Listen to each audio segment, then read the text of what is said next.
விளையிற பூமியடா விவசாயத்தை பொறுப்பா கவனிச்சு சீரோவடா உண்மையா உழைக்கிற நமக்கு எல்லா நன்மைகளும் நாடி வந்து கூடுதடா.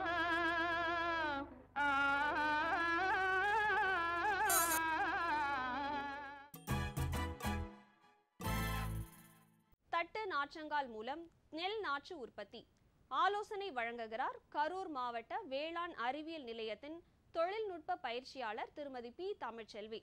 அனைவருக்கும் வணக்கம். என்னுடைய பேர் திருமதி பி தமிழ்ச்செல்வி.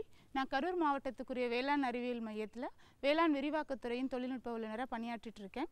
இப்போ எங்களுடைய வேளாண் அறிவியல் மையத்தின் விரிவாக்க செயல்பாடுகள் குறித்து கொஞ்சம் உங்களுக்கு விளக்கம் கொடுக்கலான்னு இருக்கேன். அதாவது பார்த்தீங்கன்னா, எந்த ஒரு பயிர்லையுமே இருக்கிற நவீன தொழில்நுட்பங்களை ஒரு விவசாயிக்கோ இல்லை ஒரு குழுவுக்கோ நம்ம பயிற்சி கொடுக்கறதன் மூலம் அதனுடைய பரவலாக்கத்தை அதிகப்படுத்தணும். அந்த பரவலாக்குன்றது தான் விரிவாக்க செயல்பாடு. ஒரு உதாரணத்துக்கு உங்களுக்கு சொல்கிறேன் அப்படின்னு சொன்னால், நெல் பயிரில் இப்போ இருக்க ஒரு நவீன தொழில்நுட்பம் தட்டு நாற்றங்கால் உற்பத்தி, அதாவது ஆங்கிலத்தில் பேடி ஷீடிங் மிஷின் சொல்லுவாங்க. இப்போ திருந்திய நெல் சாகுபடியை பொறுத்த வரைக்கும் விவசாயிகள் மேட்டுப்பாத்தியில் நாற்றங்கால் உற்பத்தி, பாய் நாற்றங்கால் உற்பத்தின்ற நவீன தொழில்நுட்பம் தெரிந்திருந்தாலும் அதனுடைய நடைமுறை சாத்தியங்கள் அந்த அளவுக்கு அவர்களுக்கு எளிதாக இருக்கல. அதுதான் உண்மை. ஸோ நம்ம என்ன பண்ணுறோன்னு சொன்னோம்னா, அந்த நடைமுறை சாத்தியத்தை சரிப்படுத்தணுன்றதுக்கோ விவசாயிகளுக்கு எளிமைப்படுத்தி கொடுக்கணும் அப்படின்றதும் இப்போ இருக்கிற சூழ்நிலையில் நமக்கு வேலையாட்கள் பற்றாக்குறை மிக மிக ஒரு முக்கியமான பிரச்சனையாக இருக்குது. அந்த வேலையாட்கள் பற்றாக்குறை பிரச்சனையை தீர்க்கவும், இப்போ பருவ மழை நமக்கு தாமதமாக பொழியறதுனால இருக்க பிரச்சனையை விவசாயிகள் எதிர்கொள்ளணுன்ற நோக்கத்தில் எல்லா பிரச்சனைகளுக்கும் ஒருங்கிணைந்த ஒரு தீர்வாக நெல் பயிரை பொறுத்த வரைக்கும் தட்டு நாற்றங்கால் உற்பத்தின்ற தொழில்நுட்பத்தை கரூர் மாவட்டத்துக்கு நாங்கள் கடந்த வருடம் அறிமுகப்படுத்தியிருக்கோம். அதாவது தட்டு நாற்றங்கால் உற்பத்தினா என்னன்னு பார்த்தீங்கன்னா, விவசாயிகள் நெல் பயிருக்குரிய நாத்தை அந்த இயந்திரத்தின் மூலமாக உற்பத்தி செய்து கொள்ளலாம். அந்த இயந்திரம் பார்த்தீங்கன்னா, அதில் நம்ம ஒரு பிளாஸ்டிக் தட்டு மாதிரி இருக்கும். அந்த தட்டை அந்த இயந்திரத்துக்குள்ளே விட்டுட்டோம்னா அதுக்குள்ளே இந்த மாவு அரைக்கிறதுல இருக்க மாதிரி 3 வாளிகள் இருக்கும். அதில் முதல் இதில் பார்த்தீங்கன்னா மண் நம்ம நிரப்பியிருப்போம். ரெண்டாவதுல தண்ணி இருக்கும். மூணாவதுல விதை நம்ம முளைப்புக்கு தேவையான நெல் விதைகள் கொட்டி வச்சுருப்போம். நாலாவதாக திரும்பவும் மண் இருக்கும். இதில் அந்த தட்டை இயந்திரத்துக்குள்ளே விடும் பொழுது முதல்ல மண் அந்த தட்டில் கொட்டிடுது. அடுத்த இதுக்கு வரும்பொழுது உங்களுக்கு என்ன ஆகும்னா தண்ணி இதாகுது. மூணாவது வரும்பொழுது நெல் விழும். நாலாவதாக மண் உங்களுக்கு மூடிக்கும். வெளியில் வரும்பொழுது நெல் மூடி இருக்கிற ஒரு மண் தட்டா அந்த தட்டு உங்களுக்கு கிடைக்கும். இப்போ விவசாயிகள் என்ன பண்ணலான்னு சொன்னோம்னா, அந்த இயந்திரத்தை பயன்படுத்தி ஒரு ஏக்கருக்கு தேவையான நாற்றுகளை வெறும் 15 நிமிடத்திலேயே விவசாயிகள் தயார் பண்ணிடலாம். அப்போ ஒரு கிராமத்தை எடுத்துக்கிட்டிங்கன்னா 30 ஏக்கர் 40 ஏக்கர் இருக்க விவசாயிகள் ஒருங்கிணைந்து அந்த தட்டு நாற்றங்கள் உற்பத்தி செய்யும் இயந்திரத்தை வச்சு ஒரு நாளில் ஒரு 15 நிமிடத்திற்கு ஒரு ஏக்கர் அப்படிங்கும் பொழுது எவ்வளோ மணி நம்ம ஓட வைக்கலான்னு அவர்கள் திட்டமிட்டு கொண்டார்கள்னா, இப்போ இருக்கிற சூழ்நிலைக்கு வேலையாட்கள் பற்றாக்குறையும் அவங்க சமாளிக்கலாம். பருவமழை தாமதமாக பொழிந்தாலும் விவசாயிகள் எந்த ஒரு கவலையும் கொள்ளாமல் இந்த தட்டு நாற்றங்கால் உற்பத்தி முறையில் நாற்று உற்பத்தி பண்ணிக்கலாம். இதில் உற்பத்தி பண்ண நாற்றை 12 நாட்களுக்கு அடுத்து 13வது நாள் அந்த நாற்றை எடுத்து விவசாயிகள் நடவு வயலில் நடவு செஞ்சிடணும். தட்டு நாற்றங்கால் மூலம் உற்பத்தி செய்த நெல் நாற்றுகளை விவசாயிகள் இயந்திரங்கள் மூலம் தான் நடவு செய்யணும்ட்டு நினைக்க வேண்டாம். ஏன்னு பார்த்தீங்கன்னா, 12 நாட்கள் அப்புறமா 13வது நாள் அந்த தட்டு நாற்றங்காலில் இருக்க நெல் நாற்றுகளை வேலையாட்கள் வைத்து நம்ம எடுத்து கயிறு பிடித்து நடவு வயலில் திருந்திய நெல் சாகுபடி முறைக்கு நடவு செய்வது போல் வரிசையாக நம்ம நடவு செய்து கொள்ளலாம். இயந்திரங்கள் கிடைக்கிற இடத்துல இருக்க விவசாயிகள் நம்ம நடவு இயந்திரம் மூலமாக இந்த நாற்றுக்களை நடவுக்கு பயன்படுத்திக்கலாம். இதன் மூலம் நமக்கு நாற்று உற்பத்திக்கான நாட்கள் மிக மிக குறைகிறது. 12 நாட்கள் மட்டும்தான் நம்ம நாற்று உற்பத்திக்கு எடுத்துக்கிறோம். 13வது நாள்லேருந்தே நமக்கு நடவு வயலுக்கு நாற்றுகள் தயாராக இருக்கிறது. அதனால் இந்த நவீன தொழில்நுட்பத்தை கண்டிப்பாக மற்ற மாவட்டங்களில் இருக்கிற அனைத்து விவசாயிகளும் கடைபிடிக்கணும். இதில் ஏதாவது சந்தேகங்கள் இருந்தாலோ பயிற்சிகள் தேவைனாலும் நீங்கள் வேளாண் அறிவியல் மையத்தை தொடர்பு கொள்ளலாம். குன்றக்குடி வேளாண்மை அறிவியல் நிலையம் தனது விரிவாக்க பணியினை கால்நடை வளர்ப்பு, மீன் இன வளர்ப்பு, கோழி இன வளர்ப்பு என்று இல்லாமல் அம்மாவட்ட வேளாண் பெருமக்களுக்கு பிற பயிற்சிகளையும் அளித்து வருகிறது. குறிப்பாக தோட்டக்கலையில் வேளாண் பெருமக்களுக்கு பல்வேறு அறிவுரைகளையும் தொழில்நுட்ப விளக்கங்களையும் அளித்து வருகிறது. குன்றக்குடி வேளாண்மை அறிவியல் நிலையத்தின் முனைவர் செந்தூர் குமரன் அவர்கள் தோட்டக்கலை அப்பகுதியில் எவ்வாறு விரிவாக்கம் செய்யப்படுகிறது என்பதனை கூறுவதை காண்போம்.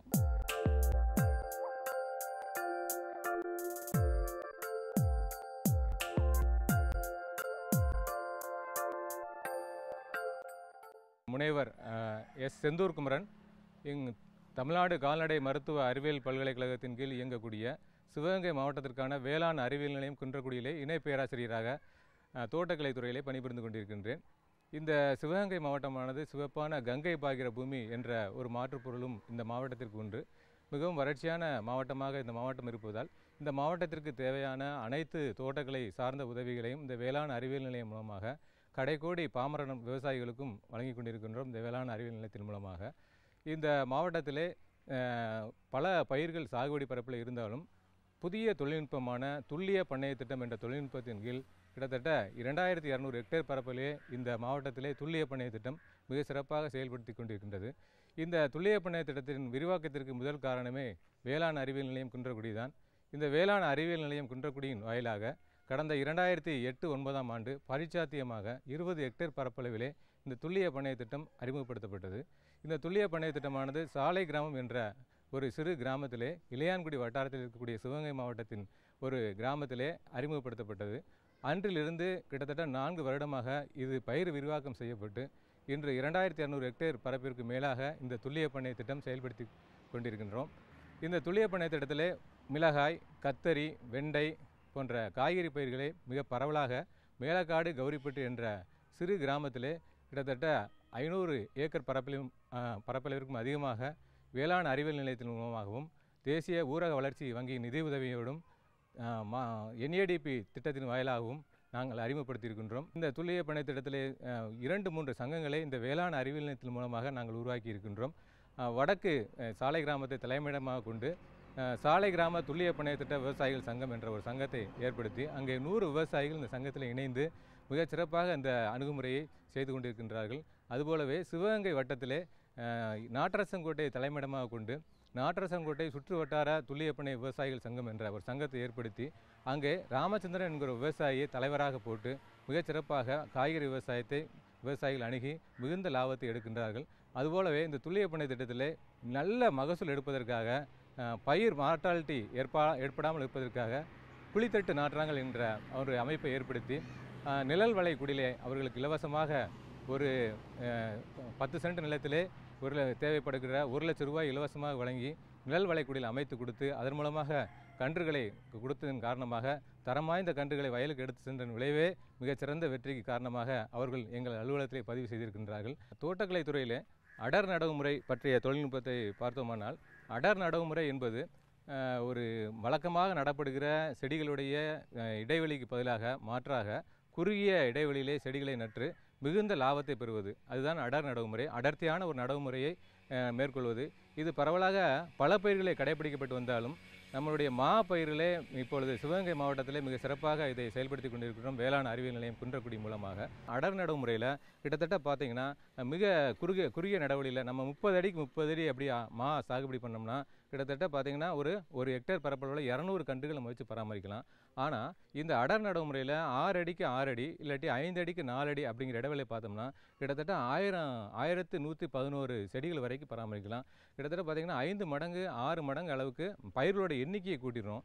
இதில் மிக சிறப்பான அம்சம் என்னென்னா செடிகளை மாஞ்செடியை கிட்டத்தட்ட ஒரு இடுப்பு அளவு கிட்டத்தட்ட 1 மீட்டர் உயரத்துக்கு வளர்த்து விட்டு அதை நுனியை கட் பண்ணி விட்டுட்டு அதிலிருந்து 3-4 கணுக்கள்லாம் வரும். அந்த ஃப்ளஸ் 10 கணுக்கள் வந்தாலும் அதில் தரமான 3 கணுக்களை முக்கோண வடிவில் அதை வளர்த்து விட்டு அது ஒரு 2 அடிக்கு வளர விட்டுட்டு அந்த 3 கன்றுகளை கிட்டத்தட்ட 1 அடி உயரத்தில் வந்ததுக்கப்புறம் அதை வெட்டி விட்டுருவோம். அந்த 3 கன்றுகளிலிருந்தும் மறுபடியும் நியூ ஃப்ளஸஸ் நம்ம அலோவ் பண்ணுறோம்.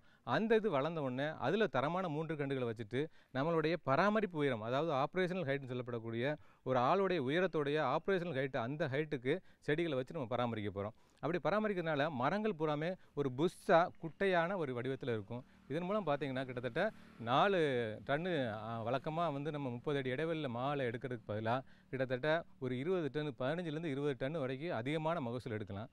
இந்த பெங்களூராங்கிறது இதுதான் இந்த கிளிமூக்குங்கிற அந்த ரகம். இந்த ரகத்தில் தான் ஃபஸ்ட்டு ஒரு மரத்தை உருவாக்கியிருக்கிறோம்.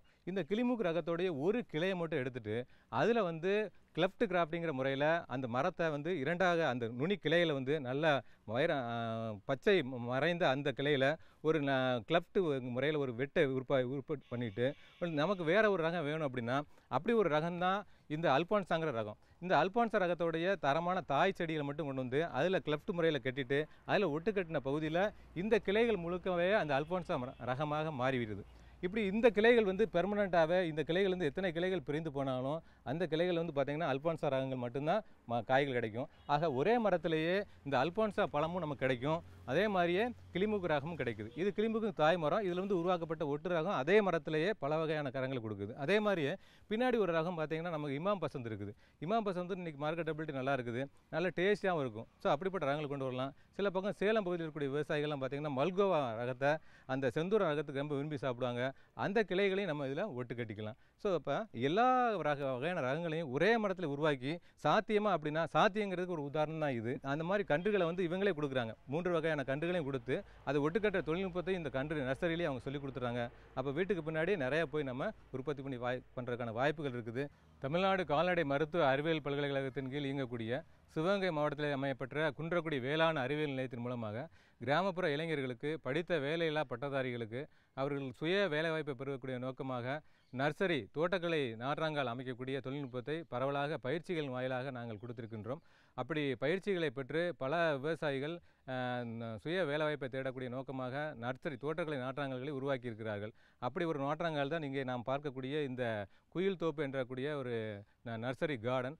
இதில் வந்து ராஜசேகர் அப்படிங்கிற ஒரு இளைஞர் வந்து கடந்த 4 வருடங்களுக்கு முன்பாக இந்த வேளாண் அறிவியல் நிலையத்தை தேடி வந்து எனக்கு ஏதாவது ஒரு வேலை வாய்ப்பு வேணும்னு சொல்லி கேட்டபொழுது இவர் வந்து ஒரு 7 ஏக்கர் நிலத்தில் தென்னை தோப்பு வச்சுருந்தார். அந்த தோப்புக்குள்ளேயே இந்த கன்றுகளை உருவாக்கக்கூடிய தொழில்நுட்பத்தை வேளாண் அறிவியல் நிலையத்தின் மூலமாக நாங்கள் வழங்கியிருந்தோம். அப்படி வழங்கியதன் காரணமாக முதலிலே வந்து அவர்களெல்லாம் அழகு செடிகள் வளர்க்குறதுக்காக வந்திருந்தார். இந்த அழகு செடிகள் உற்பத்தியை தான் ஃபஸ்ட்டு நம்ம ராஜசேகர் அவர்களுக்கு சொல்லிக் கொடுத்தோம். அதன் மூலம் பார்த்திங்கன்னா அந்த அழகு செடிகளை வந்து முதல்ல வந்து ஒரு லாரியிலோடு வெளியிலிருந்து வாங்கிட்டு வந்தார். அக்காலிஃபாலேருந்து அழகு செடிகள் வந்து அஸ்பராகஸ், அக்காலிஃபா, டுராண்டா போன்ற பிளாசம் போன்ற பூக்கிற அழகு செடிகளையும் அந்த இலைகள் மூலம் வந்து அழகு கொடுக்கக்கூடிய செடிகளையும் வந்து கொண்டு வந்துட்டு அதிலிருந்து பதியம் போட்டு ஒட்டு கட்டக்கூடிய முறைகளை வந்து நம்ம சொல்லிக் கொடுத்ததன் காரணமாக அவர் வந்து பல தோட்டங்களை உருவாக்கியிருக்கிறார். இந்த தொழில்நுட்பத்தை வந்து பார்த்திங்கன்னா முதல்ல வந்து தென்னை மரங்களுக்கு கீழே வச்சு அந்த தொழில்நுட்பத்தை சொல்லிக் கொடுத்தோம். ஆனால் வந்து அதில் மிகப்பெரிய வெற்றி அப்படின்னா கன்றுகளோட வளர்ச்சி இதெல்லாம் கொஞ்சம் துரிதம் கம்மியாக இருந்துச்சு. அதனால் நாங்கள் ஒரு சேடு நெட்டை எப்படி வைக்கணும் அப்படிங்கிறது ஒரு சேடு நெட்டை 75% வெயிலும் 75% நிழலும் படுற மாதிரி ஒரு சேடு நெட்டை அமைச்சு கொடுத்தோம். அந்த சேடு நெட்டு கீழே வந்து இந்த கன்றுகள்லாம் உற்பத்தி பண்ணுறதுனால அவருக்கு நிறைந்த வருவாய் கிடைக்கக்கூடிய ஒரு வாய்ப்பு கிடைச்சிச்சு. இப்படியாக ஒரு நர்சரி உருவாக்கத்துக்கும் பார்த்திங்கன்னா இவங்க வந்து பார்த்திங்கன்னா கிட்டத்தட்ட 4 வருடத்துக்கு முன்பாக ஆரம்பித்த நர்சரியில் மொத்த செலவினம்னு பார்த்திங்கன்னா ஒரு 60,000 ரூபாயிலிருந்து 1 லட்ச ரூபா வரைக்கும் தான் செலவு பண்ணார். ஆனால் இன்றைக்கு இந்த 4 வருடங்கள் கழித்து அவருடைய எங்களுக்கே மிகப்பெரிய ஆச்சரியம், ஒரு நர்சரியிலேருந்து 16 லட்சம் ரூபா செலவழித்த தொகை நர்சரிக்காக 1 லட்ச ரூபாய் தான் அதிகபட்ச செலவினம் வருது. ஆனால் 16 லட்சம் ரூபாய் எடுத்திருக்கிறாரு. ஸோ அந்த அளவுக்கு மிகப்பெரிய வருமானத்தை ஈட்டக்கூடிய ஒரு தொழிலாகவும் மற்றவர்களை ஆனந்தப்படுத்தக்கூடிய நிகழ்வாகவும் இது இருக்கிறதுனால நல்லா இதை பயன்படுத்திக்கலாம். எல்லோரும் இந்த நர்சரியில் ஈடுபடலாம். இந்நிகழ்ச்சி பற்றிய உங்களது கருத்துக்களும் ஆலோசனைகளும் வரவேற்கப்படுகின்றன. எங்களுடைய மின்னஞ்சல் முகவரி ddagri05chennai@gmail.com. மீண்டும் நாளைய பொன் விளையும் பூமி நிகழ்ச்சியில் சந்திப்போம். நன்றி, வணக்கம்.